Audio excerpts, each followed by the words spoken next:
రాజమహేంద్రవరం ఆర్యాపురంలో వేంచేసి ఉన్న శ్రీ సత్యనారాయణ స్వామివారి దేవస్థానంలో శ్రీ సత్యనారాయణ స్వామివారి త్రయాహ్నిక దీక్ష శ్రీ స్వామివారి దివ్య కళ్యాణ మహోత్సవాలు 19వ తేదీ ఆదివారం నుంచి 21వ తేదీ మంగళవారం వరకు నిర్వహించేందుకు ఆలయ అధికారులు ఘనంగా ఏర్పాట్లు చేశారు. ఆదివారం ఉదయం 8 గంటల నుంచి సామూహిక సత్యనారాయణ వ్రతాలు, 11 గంటలకు లక్ష తులసి పూజ, కుంకుమార్చన నిర్వహిస్తారు. 19వ తేదీ ఆదివారం రాత్రి 8:16 గంటలకు స్వామివారి దివ్య కళ్యాణం అంగరంగ వైభవంగా నిర్వహించేందుకు ఏర్పాటు చేశారు. 20వ తేదీ సోమవారం ఉదయం స్వామివారికి సుప్రభాత సేవ, పూర్ణాభిషేకం, నిత్యోపాసన, ఆలయ బలిహరణ, తీర్థప్రసాద వితరణ చేయబడుతుంది.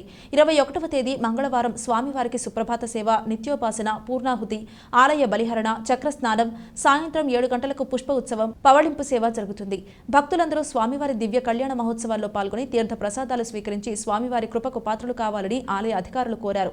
ఉత్సవాల ముగింపు సందర్భంగా 25వ తేదీ శనివారం ఉదయం 11:30 గంటల నుంచి ఆలయం వద్ద అన్న సమారాధన కార్యక్రమం నిర్వహిస్తారు.